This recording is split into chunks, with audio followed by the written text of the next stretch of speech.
আজকে বাসায় কিছু মেহমান দাওয়াত করেছি আর মেহমানদের আবদারি ছিল আজকে তারা ভর্তা ভাত খাবে। মেহমানদারি কি আর শুধু ভর্তা ভাত দিয়ে হয়? চলুন আজকে কি রান্না করলাম সবই আজকের ভিডিওতে আপনাদেরকে শেয়ার করি। কয়েকদিন যাবত প্রচন্ড গরম পড়েছে আর বাচ্চাদেরকে এই গরমে কিন্তু প্রচুর পরিমাণের পানি খাওয়াতে হবে এবং নিজেদেরও খেতে হবে। যাই হোক, একটা তরমুজ কেটে দিয়েছিলাম বাচ্চাদেরকে। জায়ানকে এত মোটা করে তরমুজ কেটে দিয়েছি, সে কোনোভাবেই খাবে না।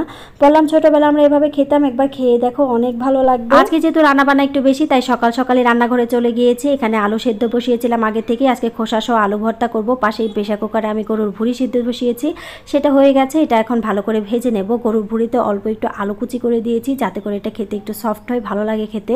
যাক, ওই পাশে কিন্তু আমি মিষ্টি লাউ ভেজে নিয়েছি, মিষ্টি লাউটা ভর্তা হবে। আসলে আজকে যেহেতু অনেক রান্না বান্না, এত ডিটেলসে দেখালে ভিডিও অনেক লং হয়ে যাবে। আমি শর্টকাটে আপনাদেরকে ভিডিওগুলি শেয়ার করার চেষ্টা করছি। এখানে আমি করলা ভাজি করব, তাই এখানে আগে থেকে পেঁয়াজ কাঁচামরিচ ভালো করে তেলে ভেজে নিয়েছি।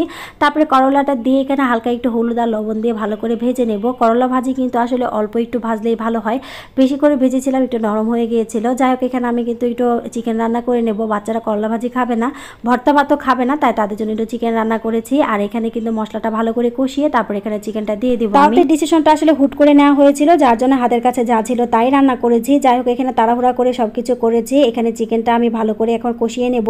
আসলে সবকিছু অনেক ভুনা বা ড্রাই আইটেম হয়ে যাবে বলে আমি চিকেনটা একটু ঝোলঝোল করে রান্না করব। এটা ভালো করে কষিয়ে আপাতত একটা চুলায় বসিয়ে। যাক, এখানে আমি একটা ইলিশ মাছ কেটে নেব। আসলে মাছ কাটার ব্যাপারে আমি একদমই অদক্ষ, আমি ভালো করে মাছের পিচ করতে পারি না। যাই হোক, এখানে মাছটা কোনো রকম ভালো করে কাটা ট্রাই করলেও দেখা গেল একটা ছোট একটা বড় হয়ে গেছে।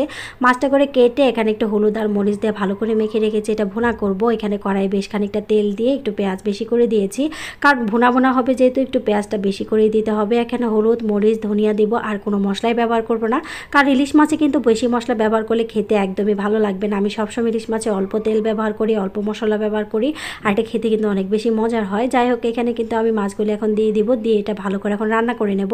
এটা ভালো করে রান্না হওয়ার আগে আগে আমি আরেকটু কাঁচা পেঁয়াজ আর কাঁচা মরিচ দিয়ে দিলাম, এতে করে গ্রেভিটা খেতে আরও বেশি মজার হবে। যাই, এখানে কিন্তু আমার মুরগিটাও হয়ে গেছে রান্না করা, একদমই মোটামুটি রান্নাবান্না কমপ্লিট করলো। এখানে কিন্তু অনেকগুলো ভর্তা করা বাকি। যাক, আমি কিন্তু আজকে বলেছি অনেকগুলি ভর্তা আইটেমও করব, তাই এখানে আমি একটু চাপা শুটকি রান্না করব, যেহেতু চাপা শুটকির ভর্তা আর কি, তাই চাপা শুটকির জন্য কাঁচামরিচ পেঁয়াজ রসুন তেলে হালকা ভেজে নিয়েছি, সাথে দিয়েছি 4-5টা চাপা। এটা ভালো করে ভেজে এখন সব কিছু ভর্তা করব।